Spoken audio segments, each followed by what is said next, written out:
Before we begin the episode, I would like to thank our very first sponsor, Chin Up Goggles, the latest vision restriction sport training aid. The goggles eliminate your downward vision, encouraging you to constantly look outward, making it the ideal training accessory for you and your teammates. You can find them on social media at Chin Up Goggles or their website chinupgoggles.com, which will be linked in the description box below. Now, let's get into the episode.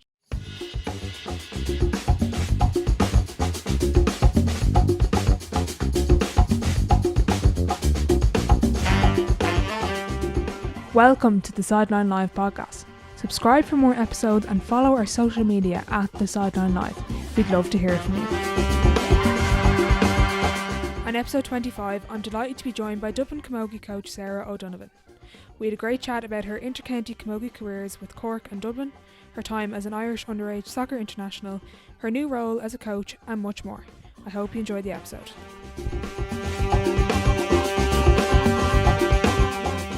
Hi Sarah, thanks a million for coming on the podcast. Nice to be on the podcast, world. I'm really excited to get a chance to chat today. Great, thanks a million. So can you give a bit of a background to the listeners who might not know who you are? Sure. I'm from Cork originally, living in Dublin the last 7 years. My career is probably split in three, in that I played Camogie forever. I played soccer for a period, and I played ladies football for a period. And at different junctures, I took one sport more seriously than the others, but Komogi definitely ended up on top. And I played for Cork for, I suppose, from kind of minor up to senior. So that period was probably kind of 10 years all in, with 3 years playing senior. And then when I moved to Dublin, I played with Dublin for 3 years. So yeah, it's my senior career probably lasted 6 years, but my Komogi career across the two intercounty teams probably was nearly 15 years, you know. So yeah. It's mad to think that it went on that long, you know. Yeah, you probably don't think about it in the moment, like you're just next game, next season, like. Yeah, I and actually when I was thinking about it today, I think that period when you're trying to make the senior team, it's constantly, you know, from the age of kind of 14, 15, there was a group of us that were mapped out that we could potentially make it. And for 5 years, that was your ceiling and you were trying to get there. Mm-hmm. And then when you get there, it's the next level. It's making the team, then making the starting 15. Yeah. And it completely changes your perspective. And I wonder, at 15, you know, did I know that it was going to be like that? And I don't think I did, you know, because you're just trying to get there. And that was kind of what the goal was. Yeah. Yeah, exactly. We're going to chat about that, but I wanted to kind of go back to, you mentioned there, soccer, Gaelic football, Camogie. You obviously played all of them growing up then from probably a young enough age. Yeah, so 7 or 8, you know, I was the oldest. My dad was the goalkeeper for the local club. My uncles were heavily involved in it. It was just something that we always did, and I was always at the pitch with my dad. My dad would have been playing soccer centre half for a club. He would have been playing, as I said, in goal for the club from a hurling point of view. So our summers were centred around that, and that's where I kind of felt most comfortable. So I'd fall in then, and I was playing soccer with the boys team here in Cork, Knockavilla boys team, and that kind of took me up until I'd say 14. And then I went to Ballincollig to play soccer with the Ballincollig women's team. And I suppose that's where kind of the opportunity came to kind of go next level. While I was doing that, I was trying to play Komogi and ladies football at the same time. So my poor mum and dad were in the car every night of the week, just bringing me here, there and everywhere. So it seems mad now thinking back. Yeah, but it kept you busy and kept you going, and you got a break from school anyway. Yeah, like I remember just school was just secondary to sport, you know, and in the afternoons it was literally 3:10 out the door. How much time can we fit in, you know, playing soccer? It was kind of 7, 8, 9 o'clock at night and you're going home and God, I have a bit of homework to do. But I had great neighbours, the Brennans, and their garden was the garden where everything was kicking off. So we were there for hours and hours on end, you know, playing 3 goals in. So yeah, I don't remember anything else, you know. Yeah, that's good. And which did you prefer growing up, or were they all kind of equal? Soccer was my favourite because it was against the boys, and I was on the boys, like I was on the boys team in school, and I suppose we were just like before school, lunchtime, after school, we were always playing it. And there was no disparity that, the boys didn't see me any differently. I was picked second, one of the lads was picked first and then I was picked second. So I just felt like I had found my niche with my crew. And that was where I felt most comfortable. It got a bit strange then when I suppose adults started to make that differentiation that you're a girl. And I was like, hang on a second.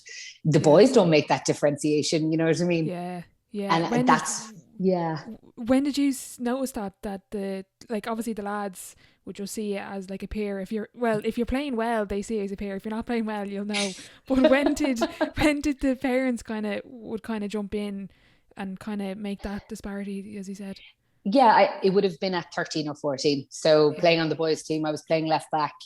There was my next door neighbour, Elaine Kavanagh, was playing centre half or centre mid, and we were both obviously playing in the West Cork League. And you dads there with their sons, and you win a ball off the son, and it's uncomfortable for the dad, because a girl is taking a ball off a boy, and all of a sudden then you're different. And I suppose that was the thing that you kind of start to go, God, I'll probably have to find a place of my own. Okay.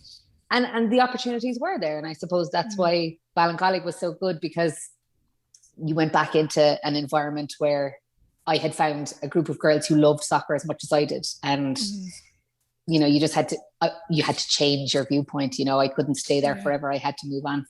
Yeah, there is that age group, because I would have played with the lads with Gaelic football and hurling growing up, and I had to stop at under 12. I think it was a little bit older. I don't think it was always under 12. I think it was a little bit over, but I definitely saw around under 11. I didn't play much under 12. There was kind of like, there was more comments made, oh, there's a girl playing, you know what I mean? It wasn't the same as under 8, where like there was other girls in the team. There was a couple of us that played, but as you do get older, you start to see that a bit more.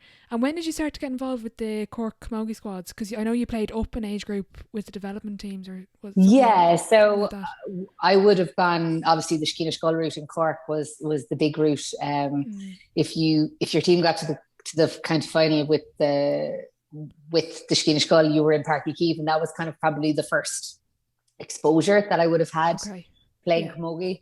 And then we went into Clough Turberton in Bandon, and we had an amazing coach in Bandon, Miss Sinead White, and Miss White was obsessed with Komogi, and she was obsessed with us as a group of players. And we had probably 17, 18 players at that time who just came into first year together across a number of clubs in West Cork. So World Cronin's club Enniskeane had 5 or 6 girls who were passionate about Komogi, and they were brilliant. And then Newcestown supplied another cohort as well, Valley Rovers, Ballinhassig, and Jackie Hurley would have been in that school as well, the RCD supporters. So Sinead kind of, I suppose, gave us this elite environment from first year to third year, that Komogi was everything. And we were training lunchtime after school, probably 3 days a week with Sinead.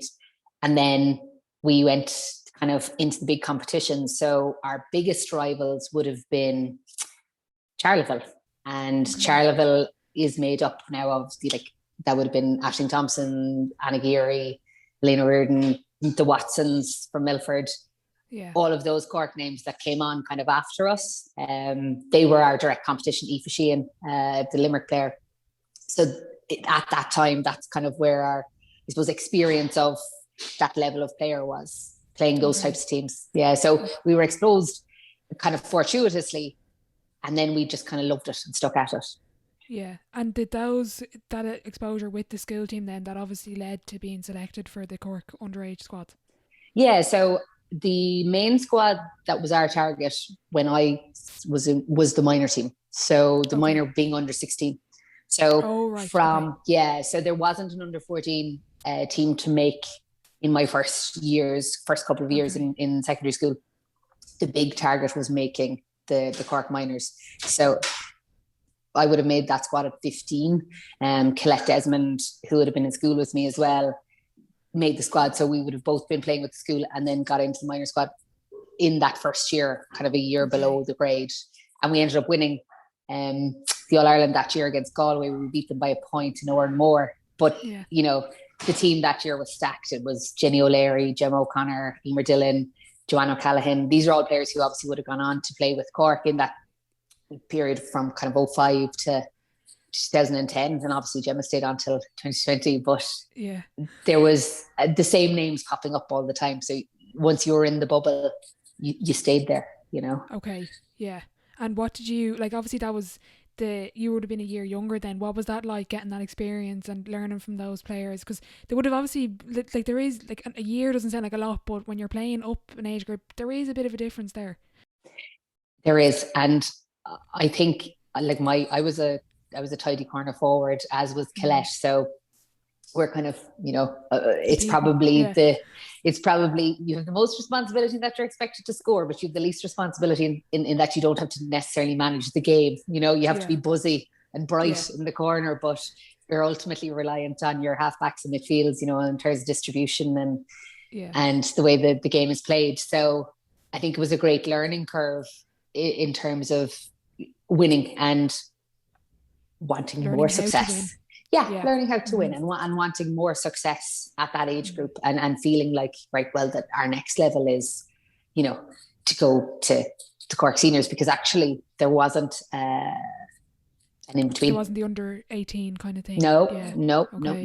So you went, if you were a minor at 16 and you came out of that and you were good enough, you were gone up. You either went into the Cork junior team or the Cork senior team, depending, you know, how quickly they needed you. Yeah. So, do you think that's right? Do you think it was too much pressure maybe on a 16-year-old to jump to senior women's? Anna Geary would disagree. She won her first All-Star at 17, you know. Yeah, fair enough, yeah. Yeah, like, I suppose the mantra, if you're good enough, you're old enough, or, you know, and Rena was on that team in 2005. Anna was on that team in 2005. Breach Corker was on that team. It's hard to probably discourage players from playing when they're the best players, and that's their only outlet. You know, there wasn't any other competition to offer us. You either went there or you went nowhere. Ideally, now, you'd like to see an under 21 competition. I know there's a minor competition being actually minor as an under 18. But again, I think there could be calls for an under 21 competition for that group of players to play against their peers, because, you know, at 19 or 20 and you're going to face Mary O'Connor, who's the centre back of Cork, and she's 31. It doesn't really, it's the matchup isn't very fair, is it? You know, you'd like a couple of years to find your feet. Absolutely, yeah. I play ladies Gaelic football, and I know there was an under 21 competition before. Now, it was sort of a blitz and it wasn't run properly, but I definitely think now there is calls like that with Komogi, that for the girls that aren't, because there's a 1% of the 1% are going to jump from the likes of Anna Geary are going to be able to jump, but it's the 99% that you might lose 50% of them. They'll stop football or Camogie completely, and then you've lost a potential all-star. Like, they don't know, just because they don't make it at 19, they're like, oh, I've had enough. Whereas if they stick at it and get that opportunity to develop, they could turn into a top-class talent. Yes, and I think the experience of being in that environment for 5 or 6 years would bring them on to a level where they'd actually understand and manage the game really well. Yeah. But naively, I suppose at 19, when I landed into that team, I was just hell-bent on making it, but not necessarily bedding in and learning, you know. Okay. Like, you're competing against other players for a position. Yeah. You're not looking at necessarily their attributes or skills. You're just trying to be better than them, you know, because that's how competitive the environment is. And it's a dog-eat-dog scenario, you know. And I think the environment, or certainly every environment, could be more about learning and less about that starting spot, you know. There should be a bedding in period where you can watch players who have succeeded and not them feel like you're trying to take their place. Their spot. Yeah, 100%. That there should be a happy kind of harmony in being able to learn from somebody and them not feel like you're trying to stab them in the back and put them to the bench, you know. And I think that's probably the hardest part, is trying to find that happy medium within teams. Yeah. Yeah, exactly. So then, talking about you after that first year of minor, which was under 16 back then, you came back that second year. How did you find that experience, being one of the probably more experienced? You know, you had that success before. You probably would have been able to kind of not teach, but kind of guide the girls. You know, this is how things are done. This is how we win. Didn't have enough time. So we got Okay. knocked out by Tip in the rag, first round of championship. No Oh, back okay. door. Yeah. A real shock. We had gone up to Tip, not thinking that they would be as organised as us. And this is, I'm speaking in, I suppose, retrospectively now. But we went up and we got a hop. Like, all of a sudden, Okay. we went in as All Ireland champions from the previous year, and were knocked out 60 minutes, and that was Yeah. us gone. And that's probably where the lack of a minor competition, and an under 21 competition comes into play, because all of a Yeah. sudden we're knocked out. We That's it. Yeah. were exposed as a team that weren't as good as the previous team. And those players who had essentially failed had to try and navigate a way to senior, Yeah. and be picked up, even though I suppose junior and senior managers going, God, the minors aren't any great shakes. They got knocked out in the first game against Tip. Who are we going to take up, Yeah. Yeah. So Okay. yeah, it was a bit of a shock. So there was that, I suppose, that window then where you had to reinvent yourself, Okay. and Yeah. to be able to do that, you need exposure. So I would have been playing senior, and that's what we, I suppose, had to do as players. You all of a sudden at 17, you go out Make the and you jump. play the big guns. Yeah. Yeah. Yeah. And you have to start scoring big Mm. to be able to keep yourself in the window, because there wasn't an intercounty competition to put you there. Yeah. And was that the point there? Because I know you transferred club and you had to sit out. Was that around that time that you transferred your Yeah. club? Okay. Yeah. So I would have been, we would have got knocked out by Tip. And that was the 2 years then that I sat out. So Okay. I went playing soccer, which was Yeah. You kind used your of time very wisely. helpful. Yeah, Yeah. absolutely. And do you know what? I suppose like, I loved playing soccer. And I probably wouldn't have considered it if I had not transferred, because I just wouldn't have had the Okay. time. So Yeah. they talk about children, not being exposed to one sport or another, or they should only focus on one thing. And I think that's naive, because the different environments expose me to different things at different times. So Yeah. playing soccer obviously resulted in playing against elite players within the Gaynor Cup squad. So we would have gone to Limerick every summer and played in the Gaynor Cup competition, and a phenomenal competition. Like, you're playing the best of the best in Ireland. In Leinster, we would have had a good Munster team, but the Leinster teams were always just that bit slicker than us. We would Okay. have been kind of head to head with the Connacht teams. And now when you see in the Women's National League, you've the Galways, you've the Treaty United and Limerick.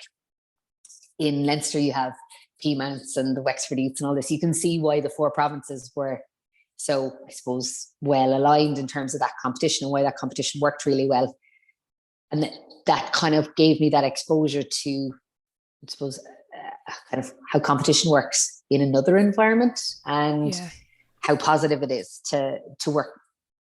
And the politics changes as well, because I suppose I had been in playing Camogie in Cork, and people have certain biases about certain players because they've seen them play for 5 or 6 years.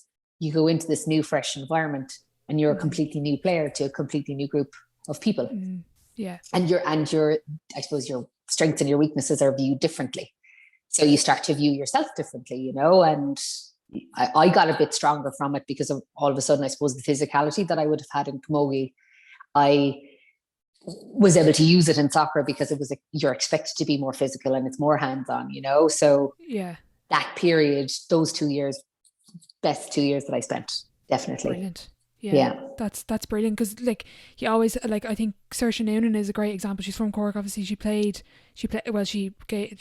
wrapped up the football there after Christmas, but she plays with Cork. She's now moved to Dublin, obviously, but she played with Cork City, and that just shows there's no you don't need to specialise. You can have success in both. And as I really like the way you said it there, you didn't like, it's kind of like you have a second identity, as in like Yes. you're two different players, you're two different people, as in you're a Yeah. different person on the camogie pitch rather than the soccer pitch, and that's brilliant for players to learn. Like you were saying, you could learn different things and to keep fresh, keep it fresh in your mind. You're not being so bogged down about camogie and making the senior panel the whole time. Exactly.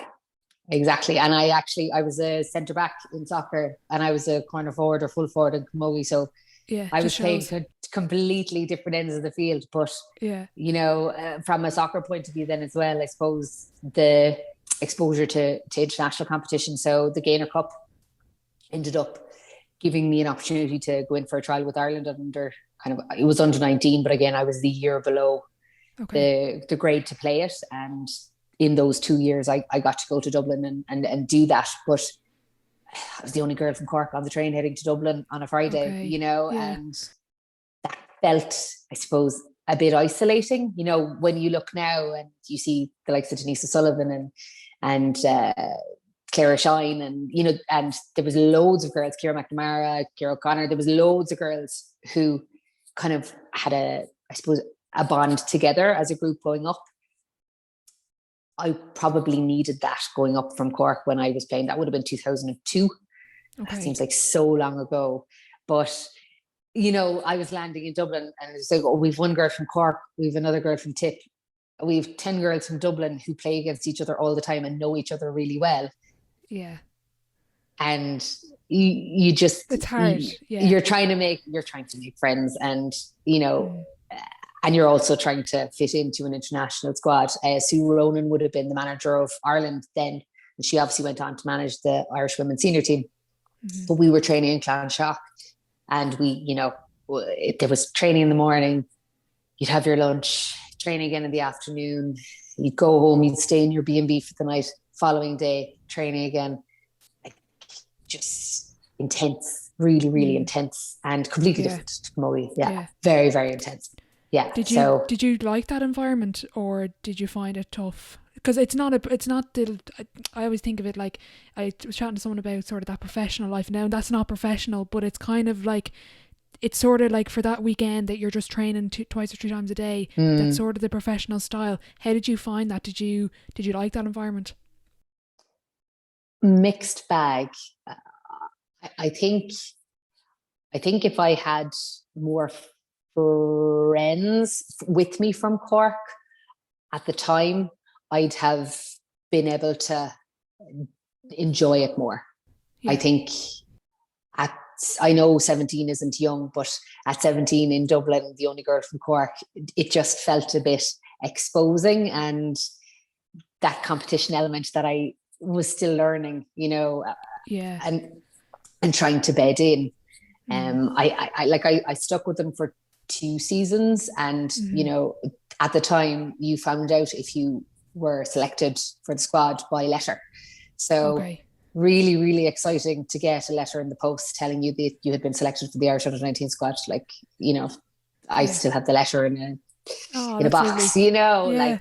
like obviously things are done differently now, but they had those traditions of how you were selected and how successful you were.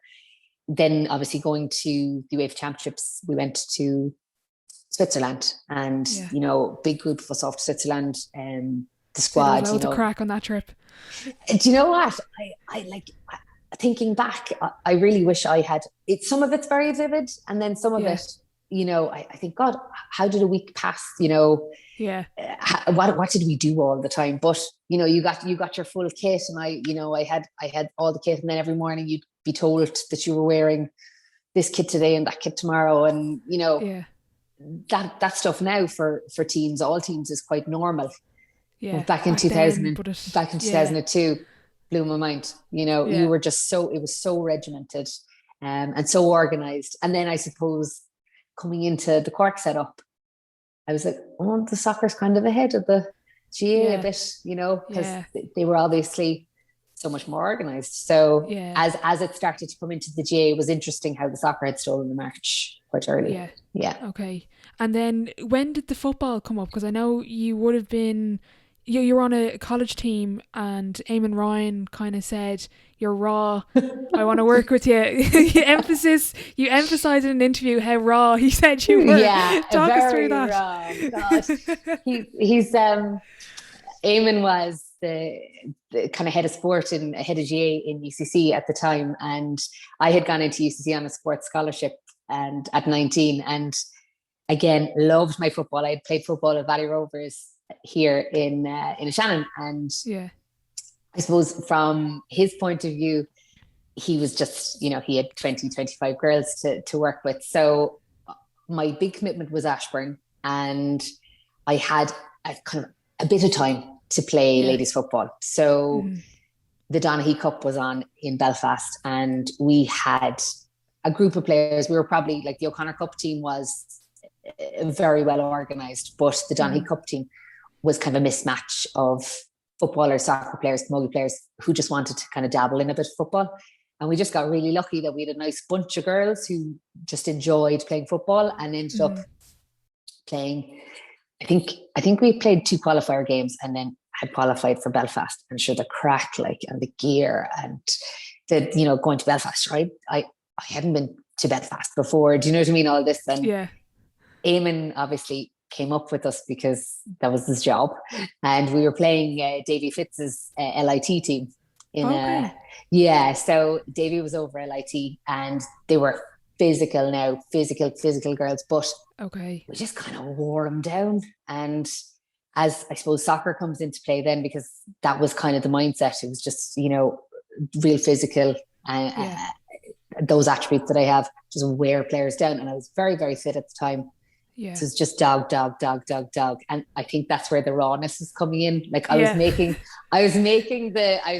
to the pitch of it. I was catching the ball, but I suppose the silkiness wasn't there. It was just pure, shoulder to the wheel kind of stuff. So we beat Davy Fitz's LIT team to his disgust.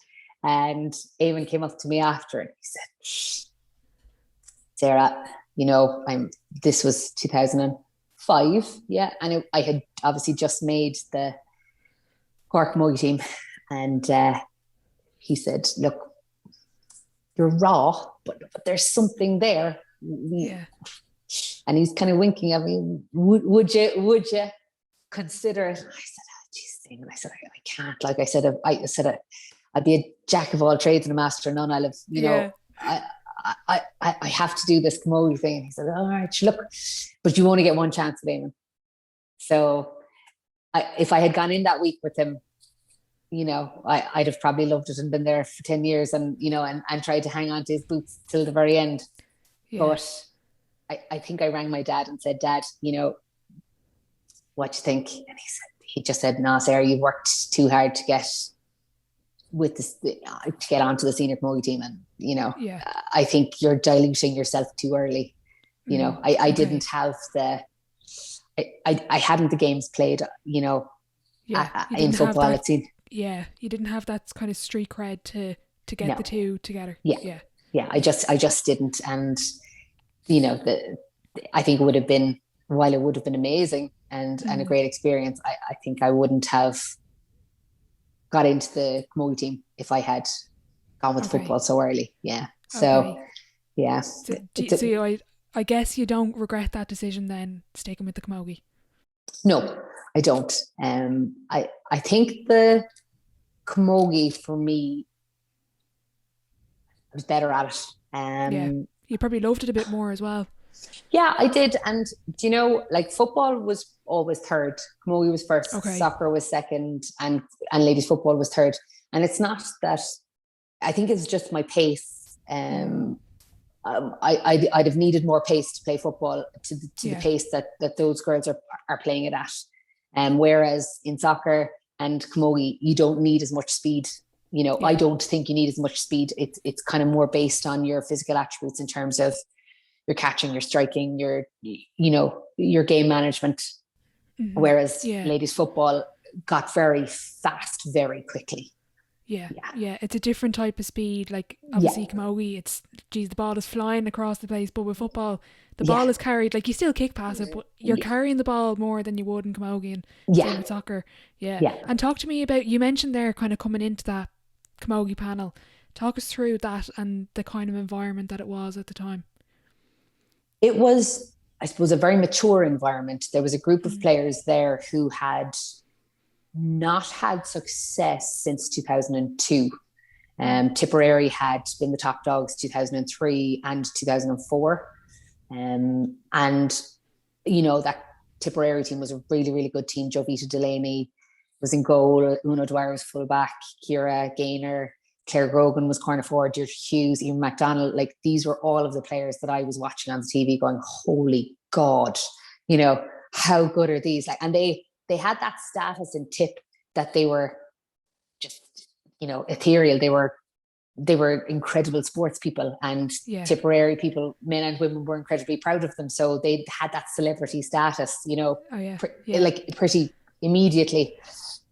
And the Cork girls were obviously trying to win back you know, that I suppose success that they had given up to Tip. Tip were regarded as the best camogie team in the country, you know, and Cork were playing second fiddle. So there was, I suppose, a pressure there in terms of that mature group of girls who were there in the Cork setup at the time, that they had something to prove.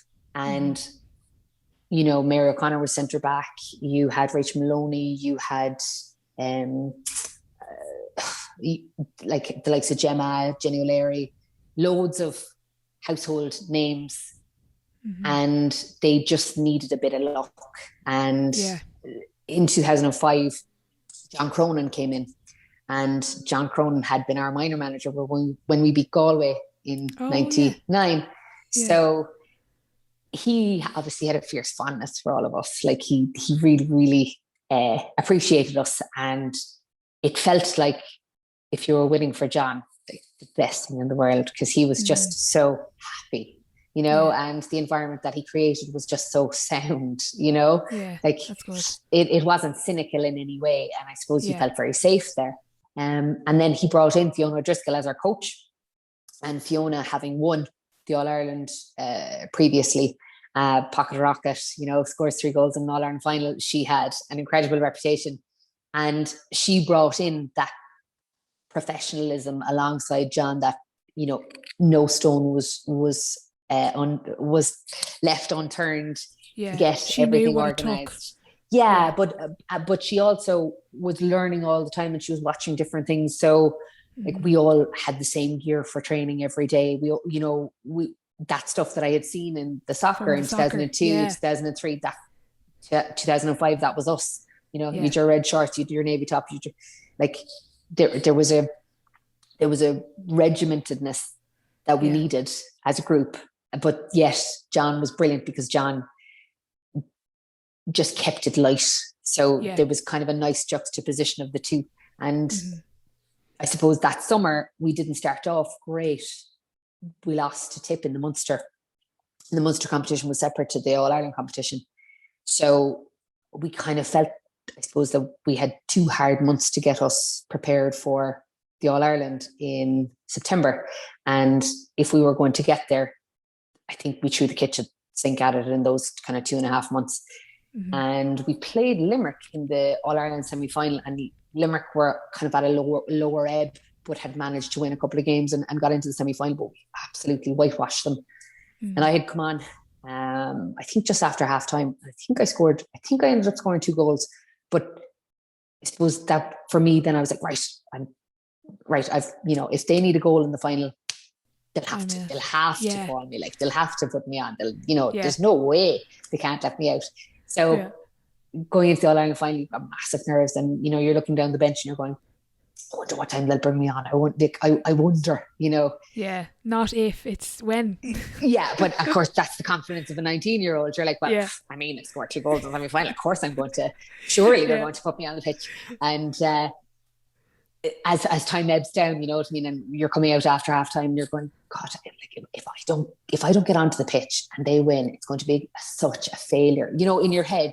Because you need to be on the field, and you to justify to yourself that all of that sacrifice is worth it, and all of the years, or it'll be a wasted opportunity if they don't bring you on. Before. It really feels like that 60 minutes is everything, even though in hindsight, even if you played every other match the whole time and you just missed the final, it's that 60 minutes that matters. Yeah, it's critical, because that's where all of the occasion and the emotion comes to play. And I suppose I'm watching the top clock tick down, and I think we were pretty neck and neck. There was about 40, 42, 43 minutes on the clock.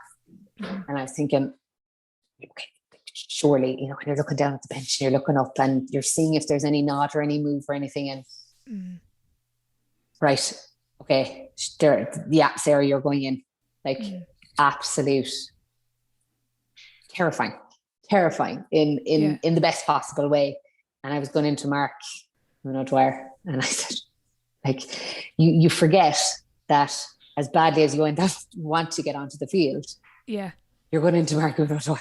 Oh, Jesus. And what's that conversation like in your head when you get the nod and you're walking down towards Una? Are you shitting yourself, or what's it like? Absolutely, because she'd been playing so well, and you're going in to do a job, and you have to find a way to break her down, and obviously behind her is Jovita Delaney, and in front of her is Ciara Gaynor, mother of God. Like, all of a sudden the responsibility feels too much.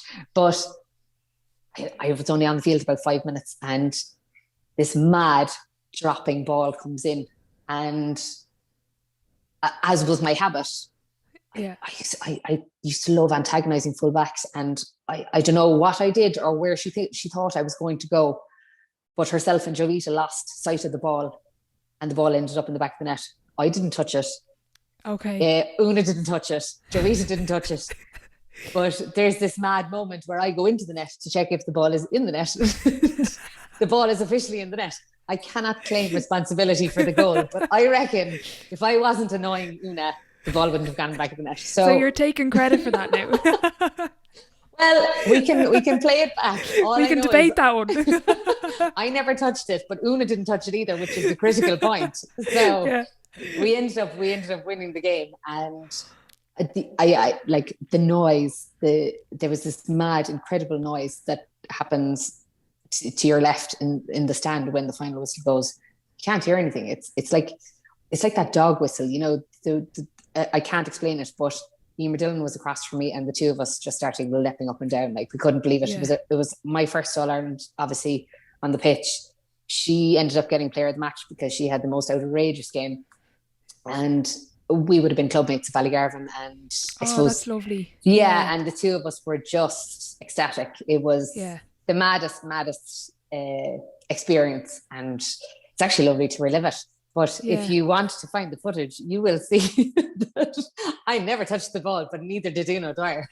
And what was that? What was, obviously the celebrations after were I'd say were great. And what was that like going back to the club with your teammates, and kind of, because you play for your parish, and then when you go to your county, again, you're representing your county and your parish, and that must have been so proud getting to go back and being like, and thank everyone, and thank all the, whether it was teammates, coaches, whoever, like, and kind of share that victory with them.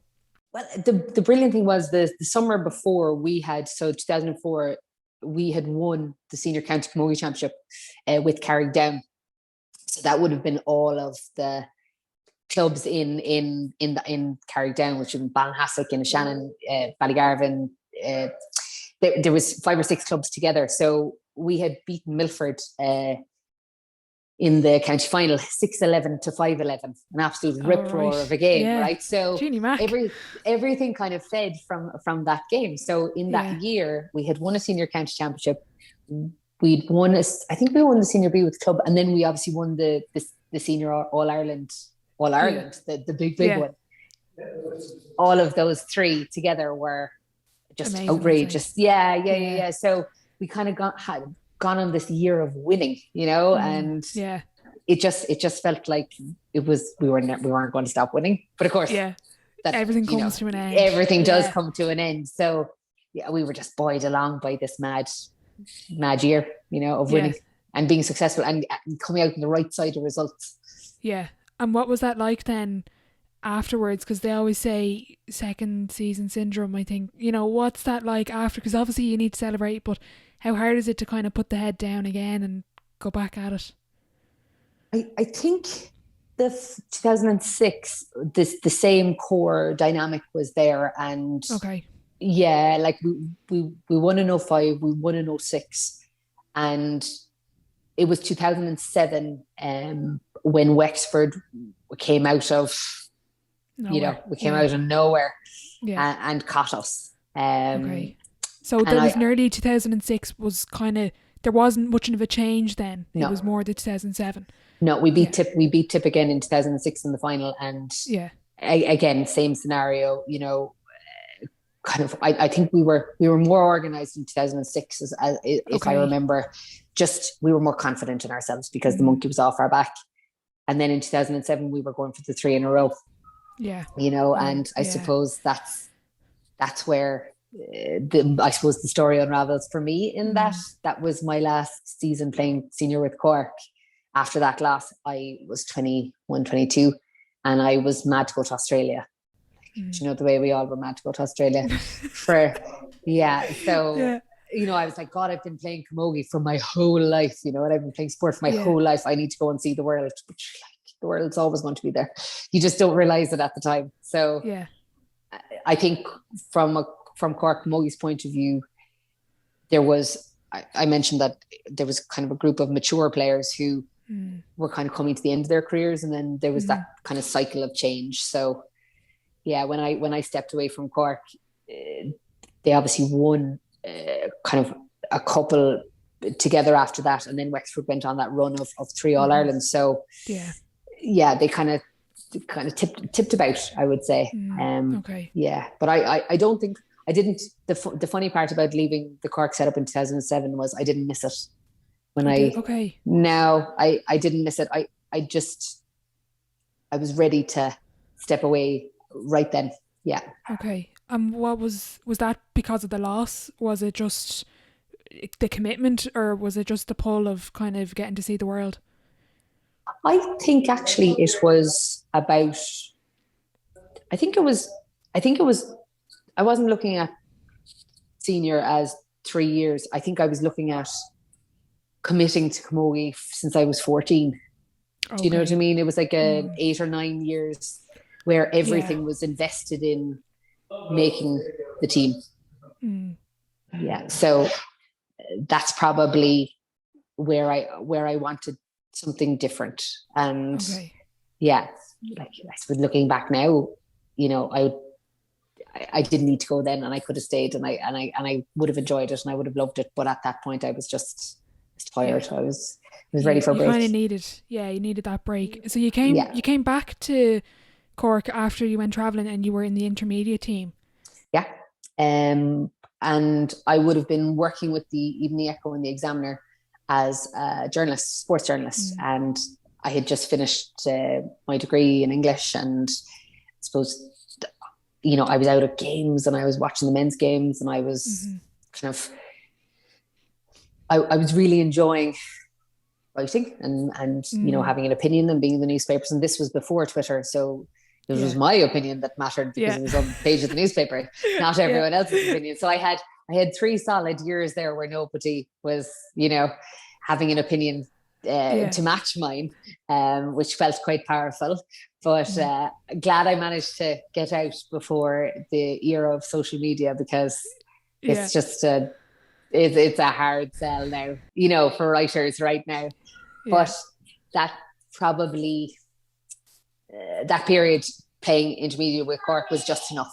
But at the same time, obviously the Women's National League had just started, and the soccer league was something that I was mad to tip into again. We talked a while ago about identity and just kind of changing, and going into the Women's National League with Cork City meant that fresh start, something new, a new way to make a contribution to a new team that needed me. Yeah. And sometimes I think that's what happens, is that you don't feel like you're needed or valued, and you can actually find a new way to feel that you're making a contribution by going in with a new team, so that freshness.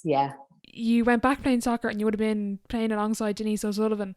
What was that like? Obviously playing, I know you would have played against the likes of Stephanie Roach, and I know Denise is now in North Carolina playing in States. What was that like playing against that elite talent again that you would have been exposed to probably at that under 19 level with Ireland? I think playing with Cork City then, I was incredibly lucky to get to play alongside Denise. She is an exceptional talent, and she would have been 19 at the time. Oh, yeah. 19, 20. And you could see that Denise was going to the moon, just in terms of the way she applies herself to training, and her lightness of feet, her skill level was outrageous. And alongside her, Amy O'Connor was in with us as well. And you had Claire Shine, who was in with us. Then obviously in direct opposition, as you said, Stephanie Roach, Rihanna Jarrett. I suppose week on week, I was playing centre, so I was playing either 6 or 8. And every week you were meeting an international. There was never an easy week. Yeah. There was this girl playing for Shamrock Rovers, Rachel Jenkins, who used to play with the Irish setup. I was always being tasked to mark somebody of that caliber who was in and around the 20, in terms of the Irish squad. Yeah. Yeah. And, I wasn't in there to play football. I was in there as a battering ram, you obviously horses for courses. I was incredibly fit. I really liked marking players. Yeah. I suppose I always really enjoyed that, just in terms of wearing players down. And so I identified that was where they saw as my strong suite. You know what I mean? I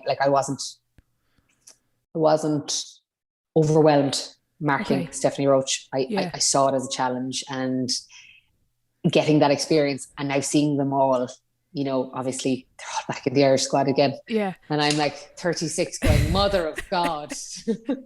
And even you mentioned Rihanna there, like she's playing in the UK now as professional. Yeah. You said Denise, like you see the talent. It's not an accident that these girls are where they are. They had probably that focus as well. You probably saw them on the pitch like laser focused, like they didn't care, but you were like nearly invisible. They were just going for goal. They didn't care you were there. I'm mentioning them, they won't be mentioning me in their broadcasts. That's the difference. So what, as lovely as this is, and as lovely as we reminisce on my career, Stephanie's not going to be going, God, remember that girl in Cork who I marked who kicked me in the leg? I won't have made the same impact on them, but I really did enjoy being part of the squads and getting to play at that level, because when you make a tackle or you intercept a ball, you've done your very best. Yeah, that was your win to do that. Yeah, that was my win. That's enough for me. Yeah. So, I really, really enjoyed it. And the only downside to it, I suppose, was just the length of time we spent traveling. So, we'd get on a bus at 8:30 in the morning, and it'd take us 12 hours to get through the day, in terms of pre-match, game, food, post-match, back from Dublin to Cork. And every week. Yeah. And some of the results were worth it, and then some of the results weren't. So getting to play in Turner's Cross, obviously, the girls are back in Turner's Cross this year for the first time, which is brilliant, and really, really glad they're back in Turner's Cross. The season we got to play there, it just kind of shaped our year, because it allowed you to feel like you were playing at an elite level, and it certainly is one of my abiding memories of playing with Cork City, was getting to be in the Cross and scoring into the shed, and it's cool.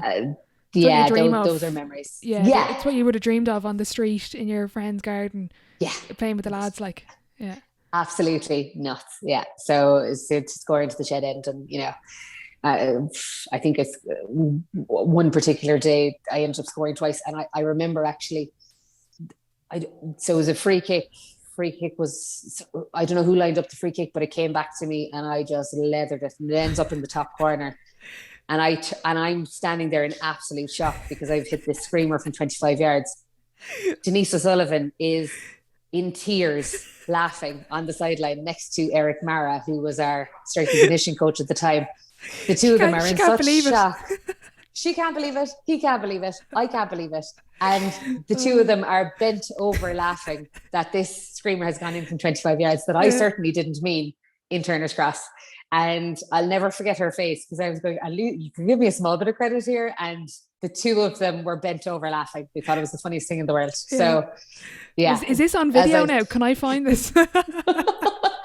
I don't know if you'll find Denise laughing, but I can see her face. Like, she and Eric were bowled over laughing. They thought it was the funniest thing in the world. Yeah, no one just expected, me to hit it that well and it ended up in the top corner.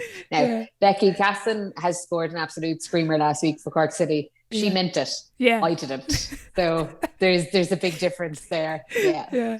And when did you wrap up playing with Cork? Like, I know you moved to Dublin. You didn't play soccer up here at all?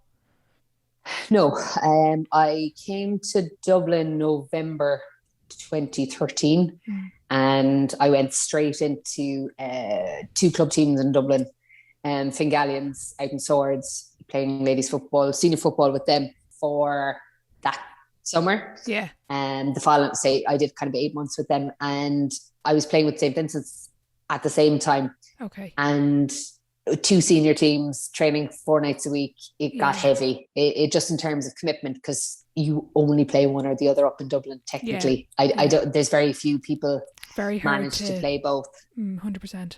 Yeah, just because of, I suppose, because of how the summer is structured up there in terms of the game. So you're playing Monday, Tuesday, when, you know what I mean, it's and when you're playing, really relentless. And when you're playing that Division 1 standard, it's not like you can play a game, like you can't play a full camogie game and then go out the next day and play a full football game. You'll get exposed. Like, you're burning candle there at two ends. Like, it's not going to end well for you.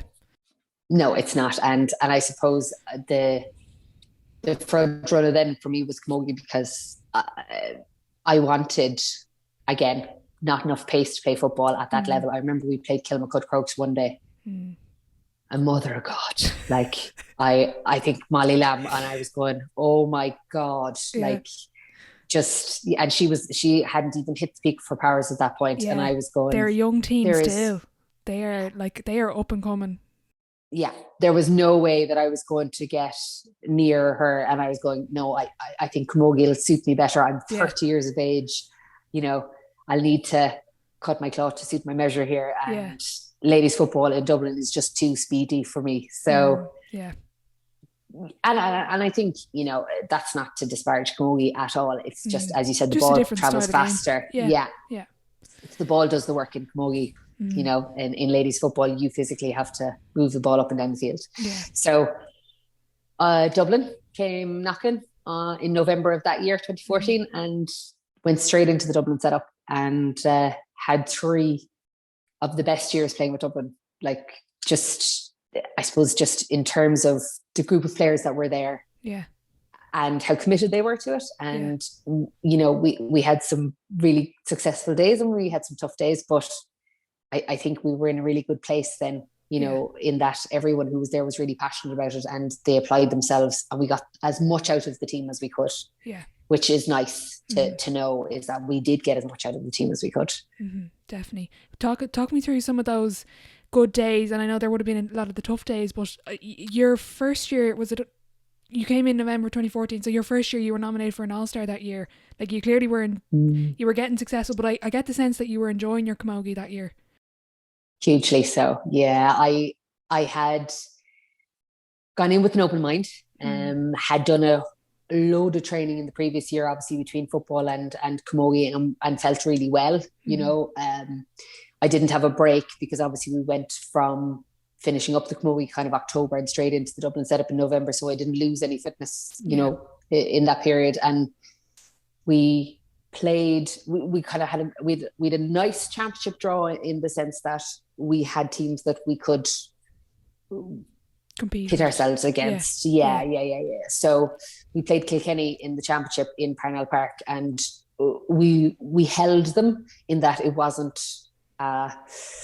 it wasn't by no means a whitewash. I think they won by 4 or 5 that day, and for us that was a result, because that's what you wanted. Well, that you wanted the win, but that was the level you were nearly at. It was kind of holding them to that. Yeah, like the previous summer, the girls had they'd lost to Cork by something like 34 points. And that was where the group, I suppose that was the low ebb for that group of players. So to come back around kind of, the bones of 7 months later and to be competing with Kilkenny right up until kind of the 45 minute mark, and then allow them to slip away with 5 points versus 34 points, you know what I mean? It's a massive turnaround. Yeah. So I suppose that day was the day when, and I know Elaine O'Mara from Na Fianna, she was tasked with marking Denise Gall that day, and Elaine kept Denise scoreless. She was, Elaine was playing wing back that day, and Elaine was incredibly fit, and just like what I would say to you is applied herself.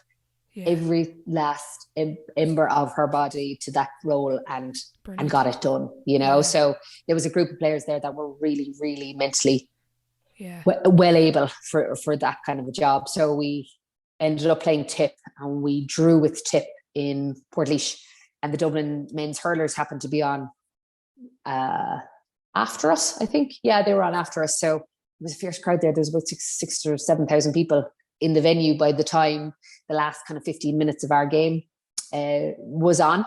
A real buzz in the pitch, and we were down a goal, and ball came in, and I put the ball in the top corner, and there was just an eruption of sound from the stand, and I was going, holy Jenny Joseph, like just so really, like just so exciting, because the energy was so good, and there was so many people there, and I was going, God, this is what it feels like to be back at that level, and I think one further ball came in, and I caught it, and I handed it off to Siobhan Keogh, and Siobhan slotted it over at the bar, and we ended up drawing with Tip, which gave us kind of the points we needed to stay in the competition.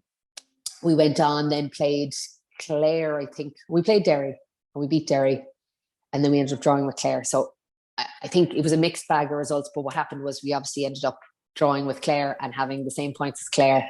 Yeah, and I remember this. Famous coin toss game ended up, coming out. And I suppose, again, unprecedented group of players who, had given her all for the summer, and they were telling us that it was going to be dealt with by a coin toss. Are you joking?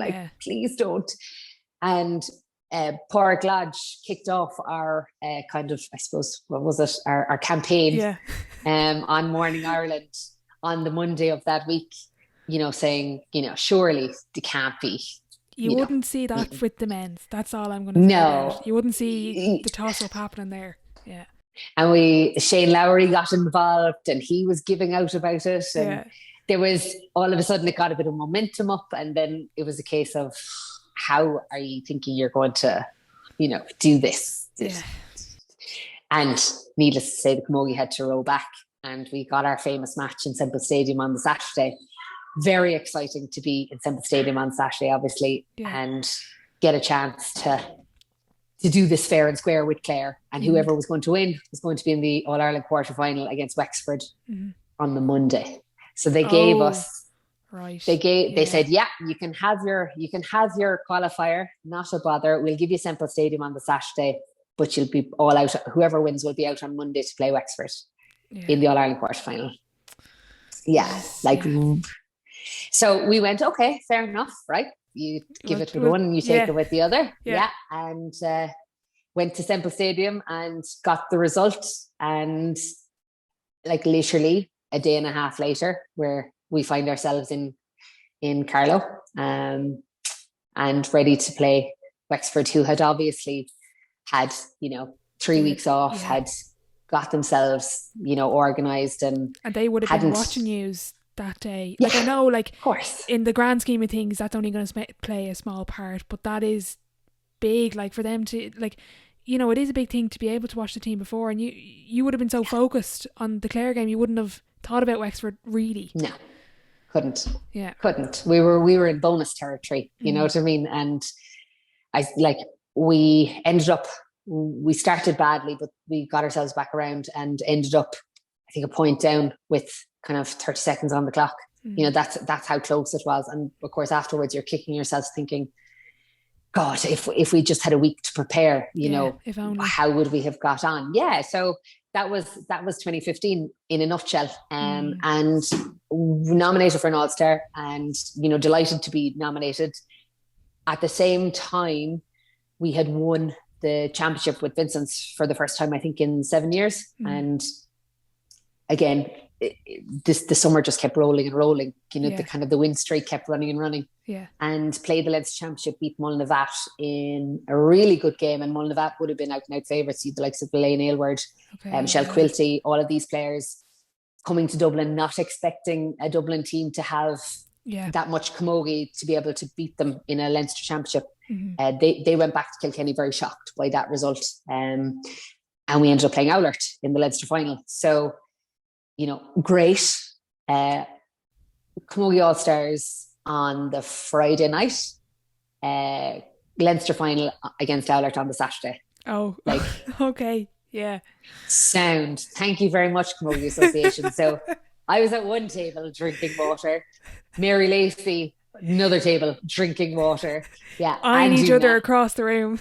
Yeah, literally going, who's see you going tomorrow. to go to bed first? Yeah, literally. Yeah. So I didn't even get to have shots at the bar for the All-Star nomination. Disgusted. And we ended up, obviously Oulart were out and out favourites for that. And we ended up racing ahead and then giving up a kind of 7-point lead, and we lost the game by a point in the dying seconds. Yeah.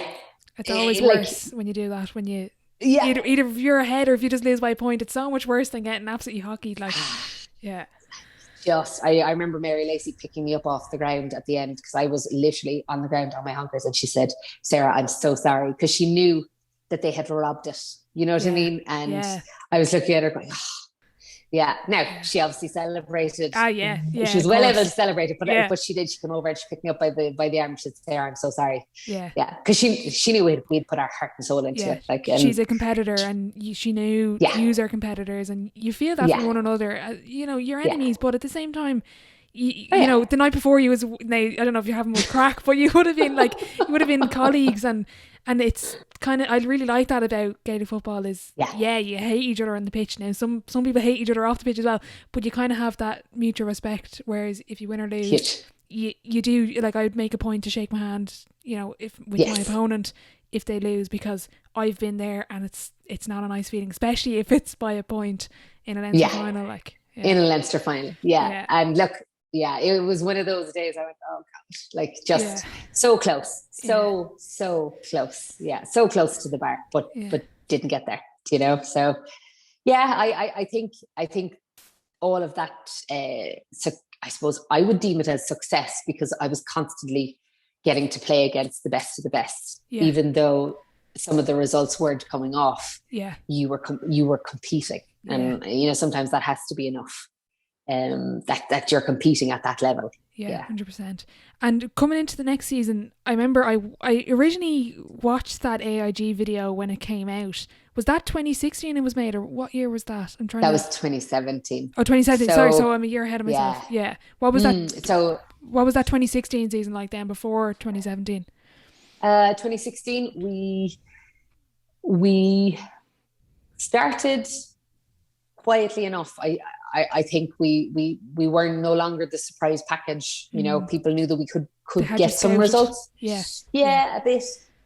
David Herity came in with Shane O'Brien that year. It was his first year involved with Komogi. So I suppose David had aspirations to take the team on in 2017 and 2018 when he came in to look at the team in 2016. So he was finding his feet. Different managers have different approaches. Shane liked certain players. David preferred other players. There was a mix match kind of in terms of how the team looked because of their different approaches, and we weren't as organized. I know David wouldn't have been a fan of mine, so he would have left me out of certain games. I know I was on the bench for the Galway game. We were playing Galway in Parnell Park, and he brought me on late again, threw me in on top of Sarah Dervin. And I scored a goal. I think I kind of 30 seconds on the pitch, and I had a goal, and I should have had a second. And I was just there going, is this how it's going to be? Like, you know, that I'm going to have to fight with you now just to prove that I should be in this spot, you know? So it was kind of a mixed bag of a year for me. And then we played Derry in the final group game, and we had to beat Derry by 25 points to qualify for the quarterfinal. Mm-hmm. And we beat Derry by 24 points. Oh, Jesus. So, beat them by 24 points. And again, I was put in full forward for the game, you know, delighted to be obviously playing at 14. I scored a goal after 30 seconds. I had another goal after 12 minutes. And I was like, right, I'm on for my hat-trick here. Yeah. And the hat-trick never came. You're like, damn it. Yeah, you know, and you're just thinking, God, the goals are on today. I could end up with 5, you know what I mean? And, you know, your head starts getting ahead of yourself and you're fierce excited about all the goals that could come. Yeah. Anyway, got 2. That's all we got. But we ended up getting knocked out. So that was 2016, done and dusted. But Vincent's were going fierce well. And we kind of went out of the Dublin group and into the Vincent's kind of, I suppose, bubble, and ended up in a Leinster final again. And lost to Thomastown, which is obviously Megan Farrell, Shelley Farrell, Kate MacDonald, like serious team. We were winning that game until the last 30 seconds, and we were winning it the whole way through. And then a Catherine O'Sullivan goal at the death stole it, and they won it by a point. And I was standing in Parnell Park going, sweet mother of divinity. Like, but again, I remember thinking, this has to be enough. Do you know, like you didn't get there. Like losing 2 Leinster finals in a row by a point isn't a criticism of you as a player. Do you know what I mean? It's just the roll of the dice. So you have to look at how the fact that I put myself into that position, and you know that we as a team were competing with the best in Kilkenny and the best in Wexford, you know, and we were a Dublin team who were really, I suppose, you know, not considered as good as those teams, but yet we were competing against them. Yeah. So, and you mentioned that before, competing with those teams in your eyes is a success. And I had a question written, and it was kind of about that. And you had a good quote. It was kind of about, you know, chasing excellence or chasing perfection, because you can never get perfection. If there's a good quote, perfection is unattainable, but if we chase perfection, we can catch excellence. When you are trying to chase that excellence or chase that perfection, how do you measure that success as a player? I think, and my feeling of being involved with that Vincent's team is that everybody in that setup then was training to be their best self. And what came out of that was a team that was able to compete at a level that they hadn't competed at before. Yeah.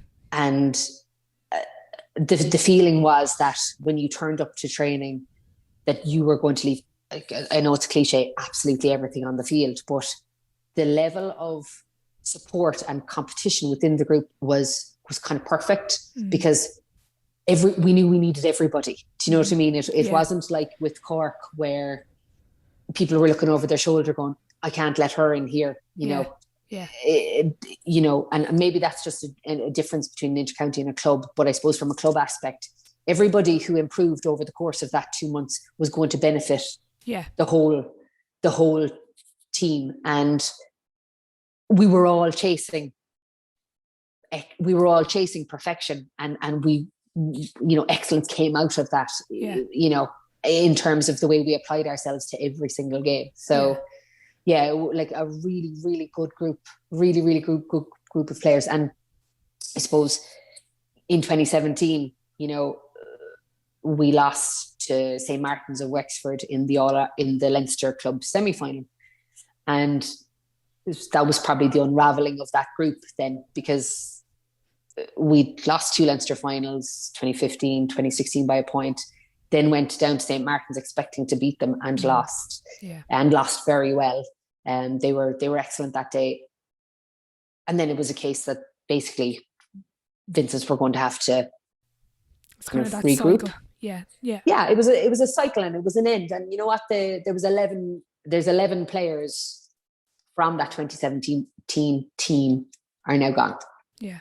So 11 players, a turnover of 11 players in 4 years in a senior squad is a lot. It's big. And that's probably, why it feels like a different setup now, if that makes sense. Like obviously the new group, they regrouped, and the new group went on to win Leinster and won it in 2019 and are still the Leinster champions by virtue of the fact that there wasn't a competition in 2020. So like that group of players, that new group of players was a kind of a mixture of the players who had lost 2 consecutive finals by a point, and then a new group of players who had no fear or loss, and it was obviously a nice marriage, and they got over the line in 2019. But it's a different team, the team that I played with in 2017. And I suppose that's what you kind of remind yourself of, is my team doesn't exist anymore. You know, like we've all gone different directions. Yeah. And as with that club team, obviously it was like that sounds like a really high level, and with county, that's an elite level, and you're constantly striving to be better and improve. Is it hard to switch off and kind of be okay with, let's say, a Friday night just relaxing, or is it just this constant, I need to improve, I need to get better? I think that I overestimated I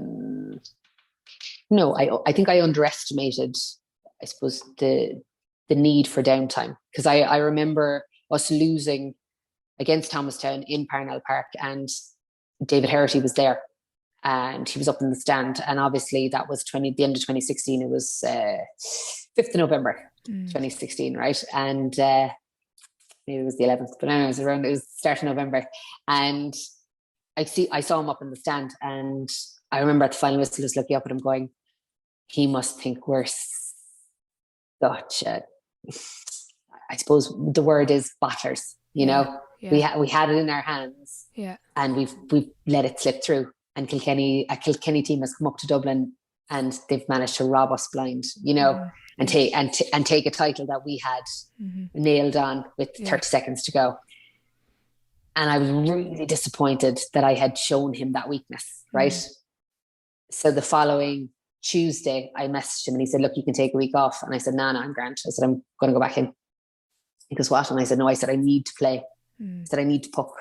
I need to get back onto the pitch and forget, just move on from that loss. Yeah. I'm talking 5 days afterwards. And he was like, no, seriously, Sarah, you don't have to. And I said, no, I do. And went out onto the pitch and we played a practice match, and my knee was absolutely out like a balloon. I couldn't walk, not mind run, but I had this idea in my head that I would, work that frustration and that disappointment out of myself less than a week after losing a big game like that. So no, when you were in it and you were chasing that perfection, you didn't stop, and to my detriment, because obviously not taking that break resulted in me not being able to play for pretty much the whole of 2017. And realistically, I suppose 4 years later, I still can't run properly, for long periods. I'll get to do the odd 5K here and there, and then they'll have an ice pack, and you have to rest up for another day after. Absolutely. And like playing a match, playing the bones of 20 minutes of a game would be as much as my expectation is now, because my knee just can't, I just did so much damage during those 2 years. That relentless work and that relentless, I just wanted to win. I was chasing winning, like that Leinster title was all I wanted. And there's a price to pay for being in that cycle of being that good at being that close. Yeah, definitely. Can you talk to the listeners through kind of that journey you had with your knee? Because I would have watched that AIG video. I remember watching it originally and being like, this one is mad.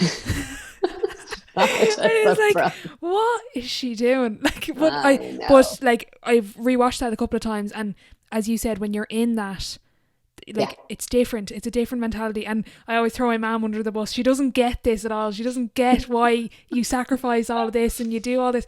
Why do you put yourself through this? There's a point when you're playing, and I've only ever gotten in. There's different games that I'll remember where you're playing on this level and it's nearly white noise, or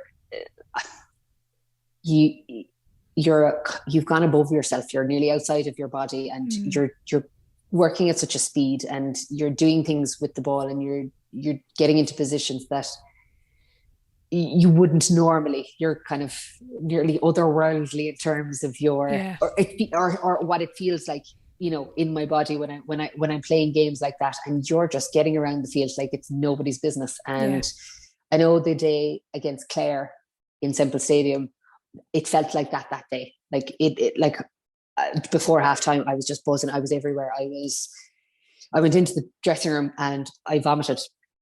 Wow. And I was inside, and I came out, and the person was like, "You okay?" And I was like, "No, I just needed to get that energy out of my body." Like it was, wow. I just couldn't explain the energy that was in my body, and it came at like I vomited, and then I kind of reset, and like there was nothing in my system, because I obviously, you know, hadn't eaten in 3 hours, and I'd burnt off, you know, what I had for my breakfast. So it was just purely an urge to get that energy out of my body, and you went out for the second half and did the same. And those kind of days are incredibly rare, but they feel absolutely fantastic. And I think that's what you're chasing, is to get to that level where you're just unstoppable, you know. And like, there's very few games in my career where I felt in myself that I was doing that, but those are the days that I chased. And I always thought there was one more of those games in me. So with the knee, and with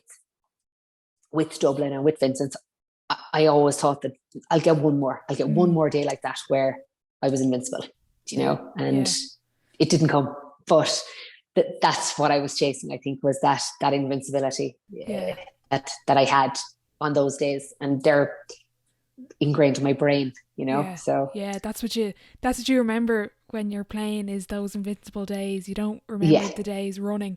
And at the time, you ruptured your ACL, or you had to get it reconstructed, but you decided not to. Yeah, so it actually turned out that I didn't have an ACL. Okay. Well, it had evaporated or disintegrated. Yeah. It had disintegrated, and we couldn't put a time frame on when it had disintegrated, but it just wasn't there. It didn't, you know, it. And I suppose, having not had it for the previous 2 seasons, and having gotten through as much work as I had gotten through, because I suppose in my head that's what I was grading it as. I've got through a load of work here.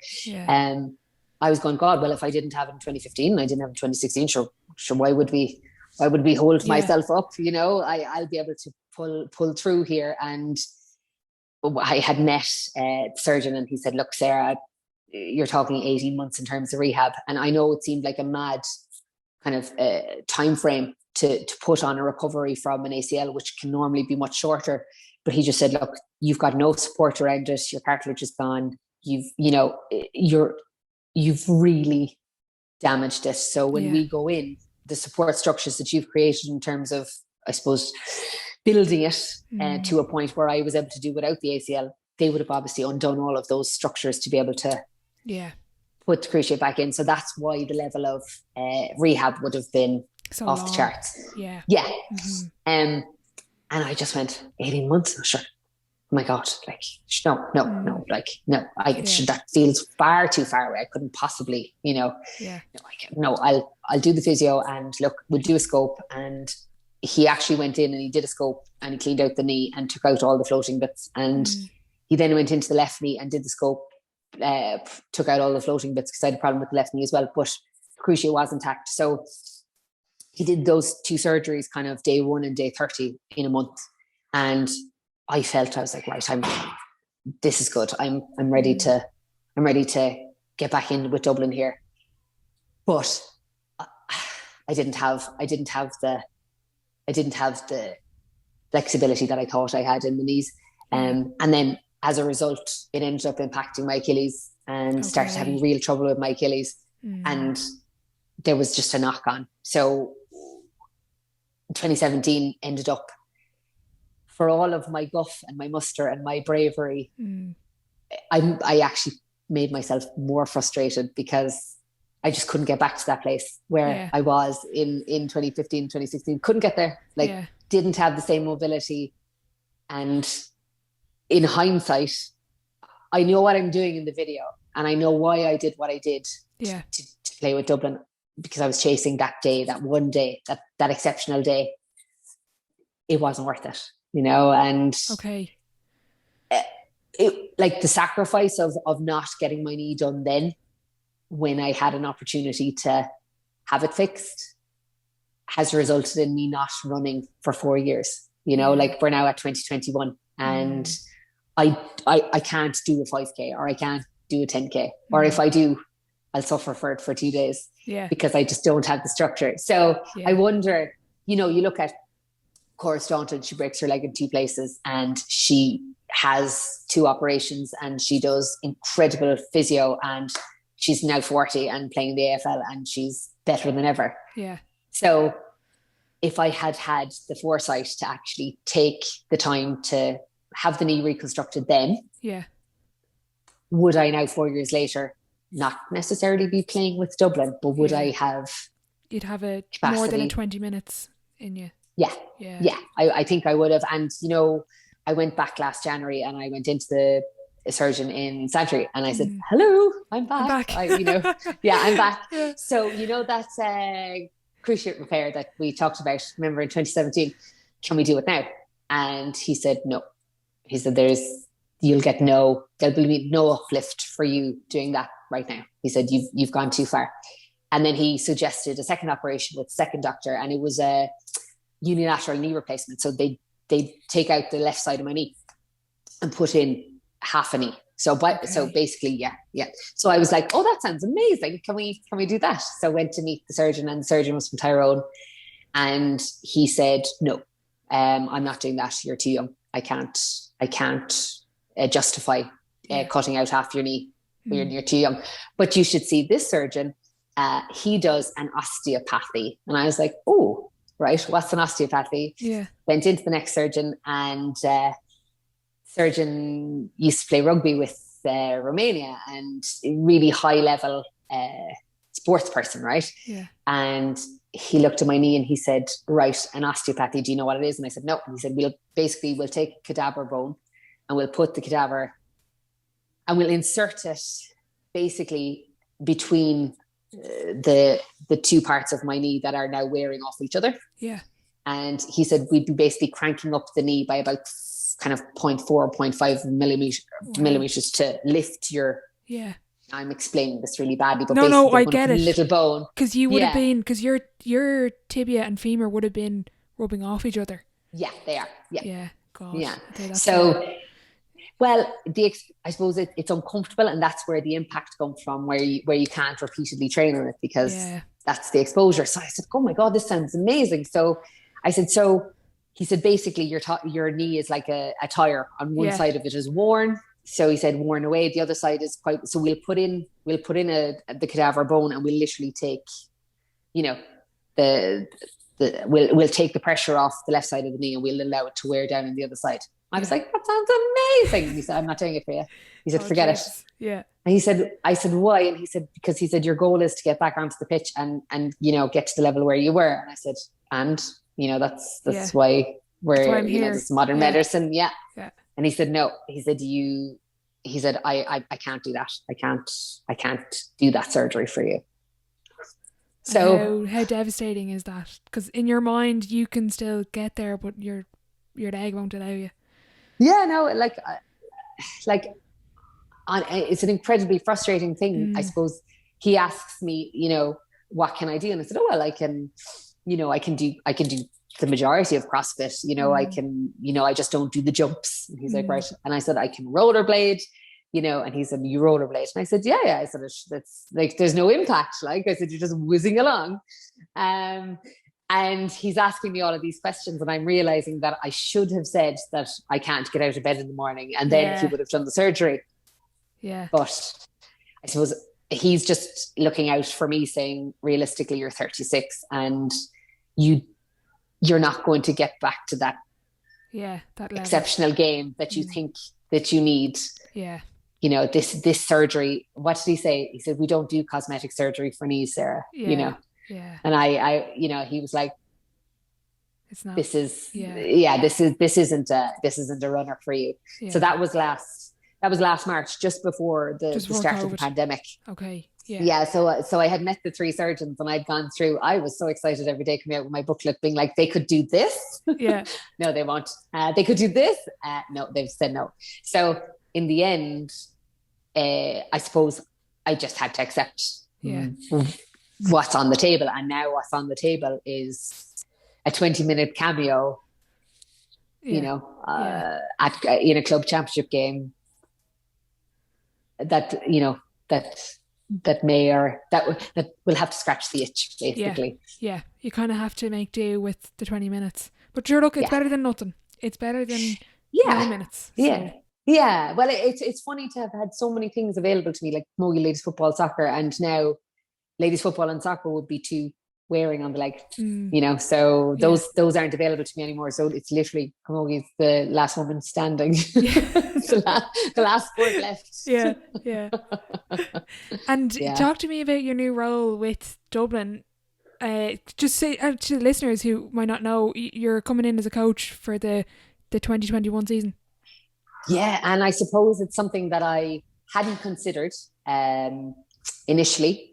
I had been advocating for the team for the last 2 years because I had felt that they hadn't been getting a fair shout from the county board, right? And, you know, now's not the time to stick daggers into county boards, etc. Because, you know, but at the time I just felt the players weren't being afforded the opportunity to show what they had.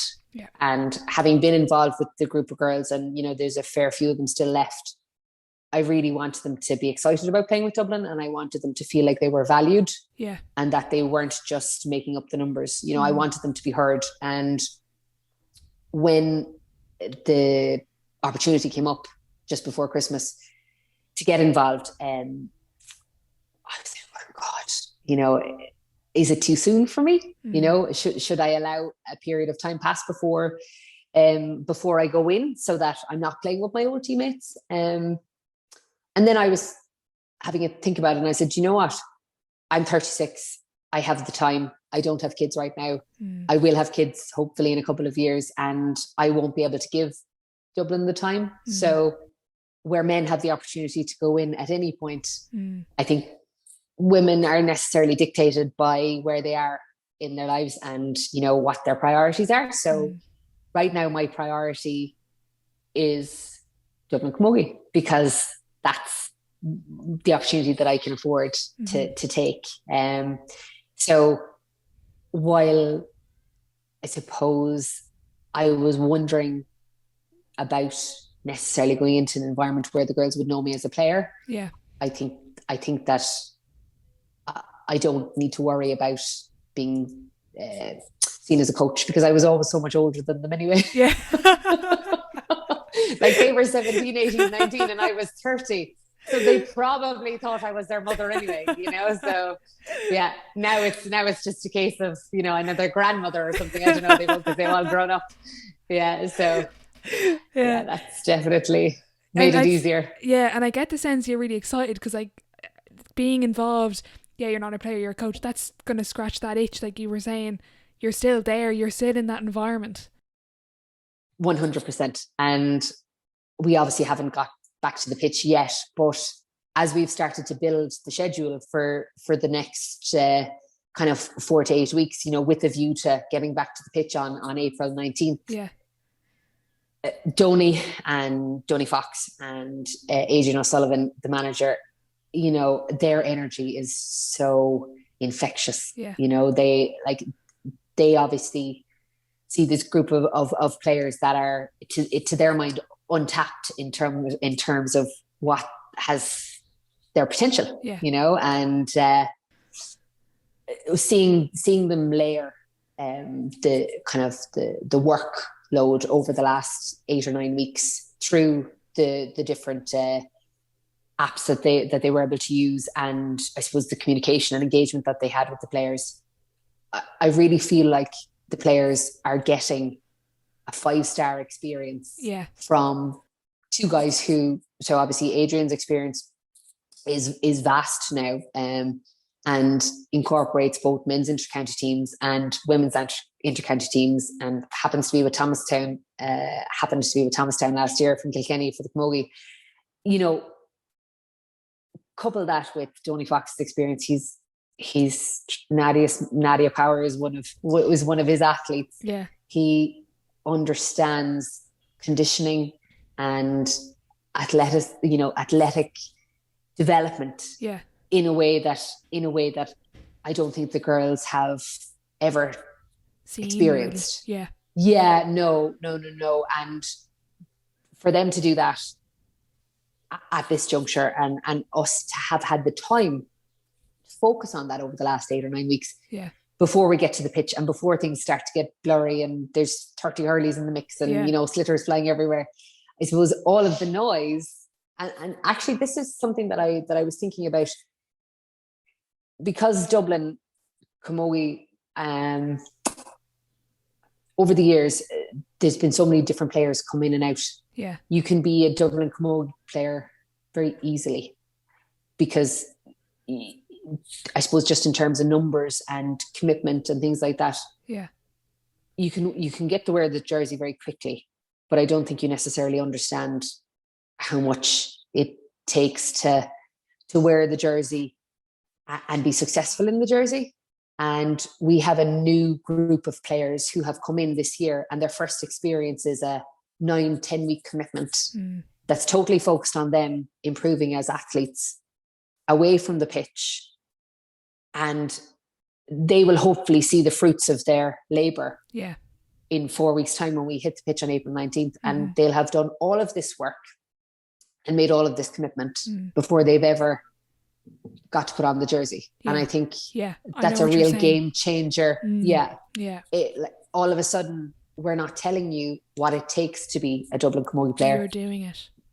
You've had to do all of this work just to get onto the pitch for a 4-week trial, essentially, because we have a 44 players on the panel, and we'll have to cut the panel to 35. So we've had this group of players who, some of them have never experienced senior intercounty, and they've gotten a 5-star treatment now for the last 9 weeks. To get themselves to that level, and I'm really excited for them, because I think when they get the jersey, then it's going to mean so much more, because they have been so far away from it for the last 9 weeks, and they've had to do it all by themselves.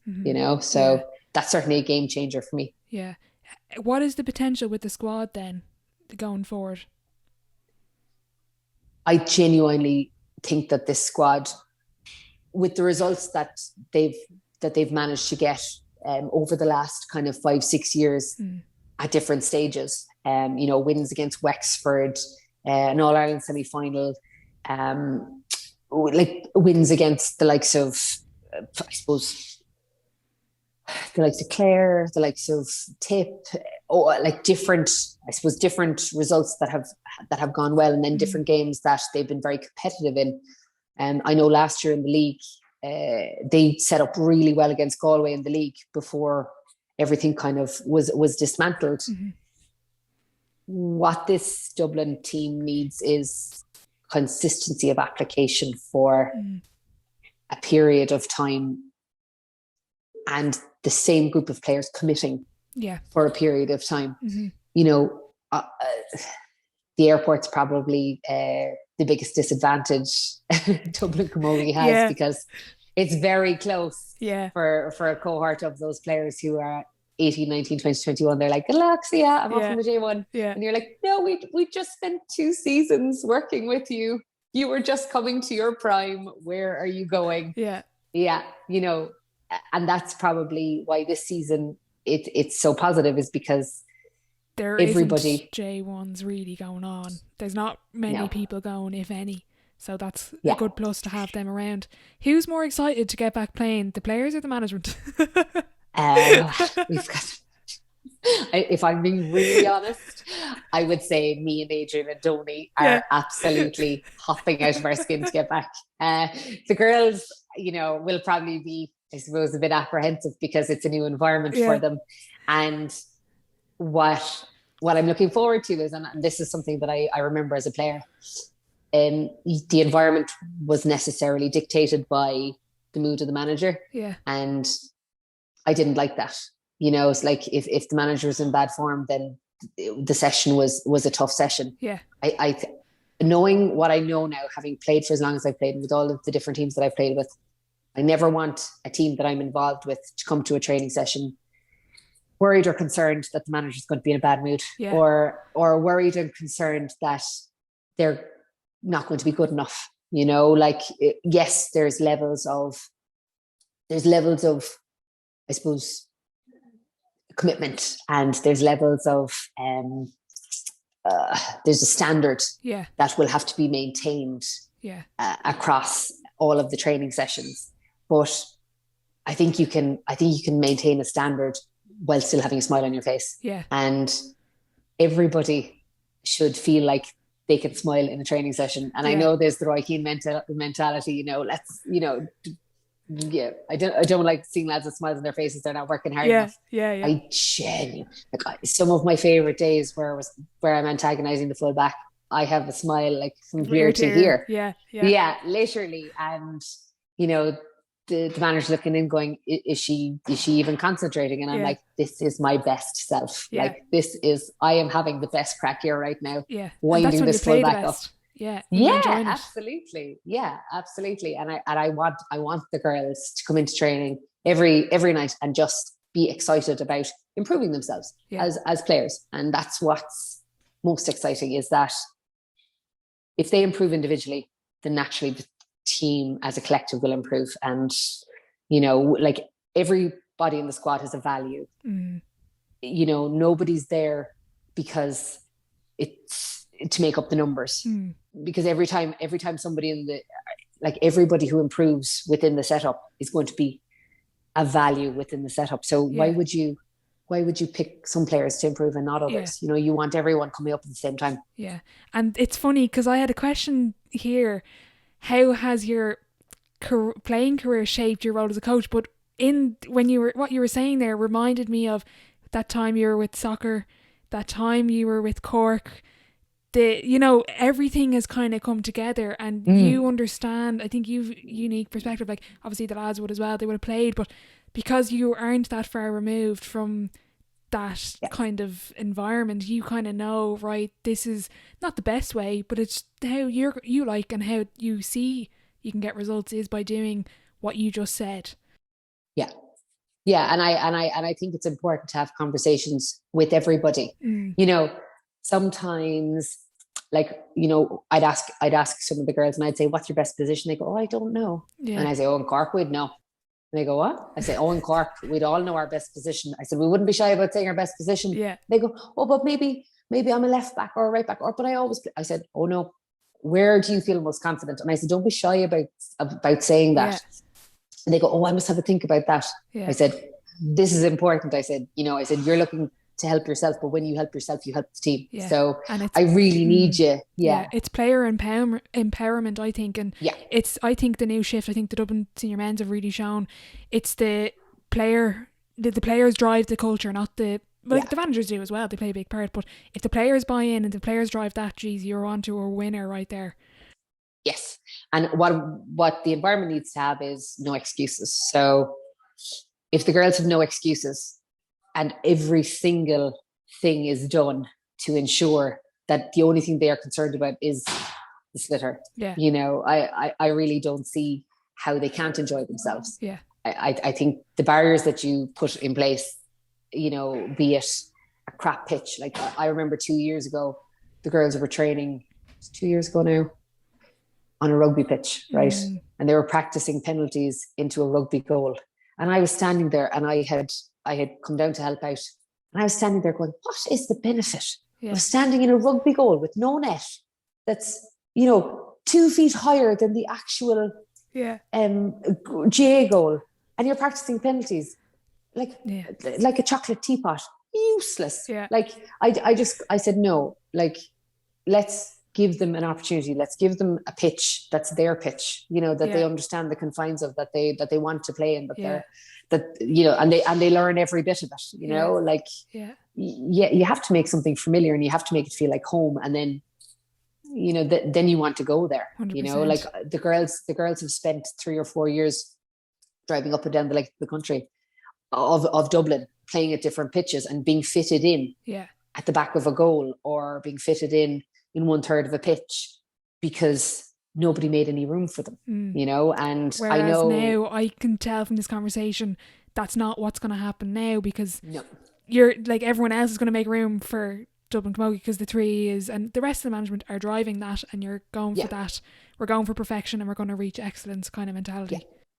Yeah, Kevin Broderick is our logistics manager, and Kevin is involved with the county board, which is massively helpful, because obviously he's been involved for a number of years, and he's also very passionate about making sure that that Dublin GA makes room for the Dublin senior camogie team, and as a result, he has found a home for us. Brilliant. And that's what's really exciting. And I know myself and Adrian at the start of the Women's Hurling podcast used to have a kind of a tete-a-tete, and Adrian would be like, I'm not talking about Dublin Camogie anymore. And I'd be like, can I just, and he'd be saying, how are they going to fare in championship? And I'd say, well, you know what, they haven't got this done this week. And he'd like, no, Sarah, I think the players need to be accountable. And he used to say all this stuff. And I go, yes, they are accountable. I said, you'll never meet a more committed bunch of players. But I said, if they're turning up to a rugby pitch, Adrian, to do a camogie training session, 100%. There's only so much you're going to get out of it. So I think I basically made him fall in love with Dublin Camogie. He didn't know he was getting himself into this. No, he didn't. He was just being wound slowly, and now he's the boss. So it's great. There you go. Yeah. Look, you're getting me excited to watch Dublin Camogie this year. So we've big expectations there. The pressure's on. Do you know what? I hope so, because the expectations can lead to great things. We want to be the team that people are saying, God, they're making inroads, and there's a group of players there that just need to hurl. They're athletes. They're athletes first and foremost. And that's what I would have always said about Dublin over the years, is that when you turn up in January to do your pre-season, they're already fit. Yeah, and I'll say this, like the country girls, like we would have taken Christmas off, and and then I'd have come back in going, oh my God, like, do these ones ever let up? But it's just the way they train. Like they are always doing something. Yeah. So God, so it's just hurling now. Yeah, here we go. If anyone's listening, make sure to tune into Dublin Camogie this year. We've big things to look forward to. Big things to look forward to. Absolutely. Yeah, absolutely. Yeah, good. So we're going to wrap up with the sideline 7. It's the same 7 questions for every single guest. I don't know. I didn't give you a heads up with these, so you might be struggling with some of them. Go on, question 1: what is your favourite quote? Oh, can I come back? Yeah, well, I actually wrote one down because I want to ask you about it. If opportunity doesn't knock, build a door. Can you explain that one? That's me. Right. I actually when I finished up with Cork, I didn't know that I wanted to get back into Komogi, Intercounty, and I suppose going to Dublin and playing with Vincent and committing to it wholeheartedly and fully resulted in me getting the opportunity to play Intercounty again and creating a new persona for myself. And I built that door, out of a desire to be relevant again and to make a contribution again, because I didn't feel like I had done enough, and I suppose that's what that means. I built a door, and it's all of these great things have come out of it, and here I am now, my first intercounty mandate as a coach, of Dublin, and I suppose feeling like feeling like I'm the right person for the job too, which is really exciting, you know. So it's amazing when you build a door. Yeah, it can lead to so many other doors. Yeah, no, I really like that one. Yeah. Best sporting event you've been to? Ooh, the All Ireland finals for me, always and ever. Okay. The hurling finals specifically. Hardest one to take, the result would have been losing to Clare in 2013. I was in the press box and I was working that day, and I had JBM is God t-shirt on, and literally, you know, obviously the most biased person in the press box with the JBM is God t-shirt and standing up, you know, thinking that we were going to win it. And then obviously Colin Galvin ruined all my dreams. Yeah. But that sense of euphoria to disappointment in the space of like 4 minutes, like I'll never forget it. And then of course I had to go downstairs and interview. Be in work, go downstairs and interview the Cork lads who were on the floor. Yeah. And then throw my head into the dressing room to see the Clare lads with an accordion. Yeah. Celebrating, having the absolute time of their lives. And I was going, this is so surreal. But definitely the maddest day. Yeah. And the best events that I was at, even though the result didn't go our way. Yeah. Biggest setback or challenge so far in your career? It's probably injury, in that it was the biggest setback and then I didn't get back. So yeah, I think all of the ways that I masked that knee injury, either consciously or subconsciously, resulted in me having to step out for good. And yeah, that's probably the most disappointing aspect of it, is I wonder if I'd caught it earlier, would I have extended my career? And, you know, you look at Sinead Goldrick, who did a cruciate, you know, at the very beginning of her career with Dublin, had it fixed, and I don't think it troubled her again, you know? So I wonder at 2021, 22, potentially when it did go, or whenever it went, if I had tweaked it, could I have got that operation that would have meant that it would never have bothered me again? Yeah. Biggest achievement on or off the pitch? Biggest achievement on the pitch would have been that All Ireland in 2005. It was a culmination of 10 years of work from, 10 years old, you know, wanting to be the person go up the Hogan's stand. So that's 2005. That's putting yourself in the spot exactly where you wanted to be when you were 10. Yeah. You know. Advice to your 18-year-old self? Slow down. Australia will always be there. And if you hang on until you're like 40, you'll have more money to spend. Yeah, you know, going to Australia poor is never good. Australia's an expensive space. So slow the hell down. Yeah. Dream dinner guest and why? It's Roy Keane. Yeah. As everything about him, I admire so much about him. And then obviously, you know, I don't know if we'd have got on, because it might have been too much crack, you know?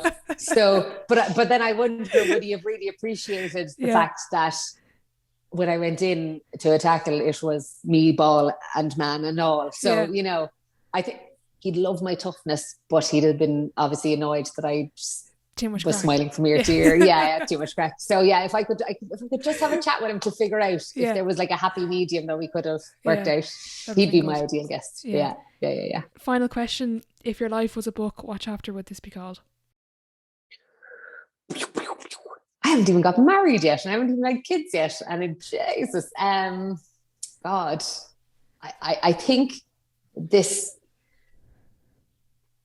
See, I have this mad notion that I want to manage the Cork and Dublin team to go full circle. Yeah. You know, and I suppose this part with Dublin now is the precursor in that. Yeah, I'm going to get this experience, and I'm going to go to Cork, and then I'm going to have this experience in Cork. So, you know, so we'll say this is chapter 8 of. Okay. Yeah. You're learning the trade, kind of learning the trade probably. Yeah, like I'm so looking forward to getting onto the pitch and the body language, and you know, and just receiving players and understanding players, and that's something that I'm really excited about is to be in the middle of a drill. Yeah. And I've been working and coaching since I was 19, and with Cork, the county board, the men's county board, I had this really cool gig when I was in college where they had basically a coaching kind of budget. So I spent my time coaching in boys' schools and up in and I was in Glasheen, I was in the Mardyke, I was up in Brian Dillon's in the north side, and the Brian Dillon's boys were brilliant. I had them from under 13 to under 16, and they were the best bunch, and really, really talented group. And they didn't have a female coach ever before. And you can imagine they were obviously full of crack, and there was a mutual respect there. And I stayed with them for 3 years, I suppose I forget that now, I'm talking about learning my trade now, but I've been coaching my whole life. So we've just reached a point now where now I'm working with a group of players who are, I suppose, kind of at a level and they need to go. They have to take a big step up, and it'll be interesting to see if myself, Adrian, Donny, and the team that's there can get them to the next level. 100%. And I'll be really looking forward to watching. Look, Sarah, thank you so much for your time. I really appreciate it. I better let you go and enjoy the rest of the nice weather, and we'll definitely keep in touch. Orla. Very good. Thanks so much.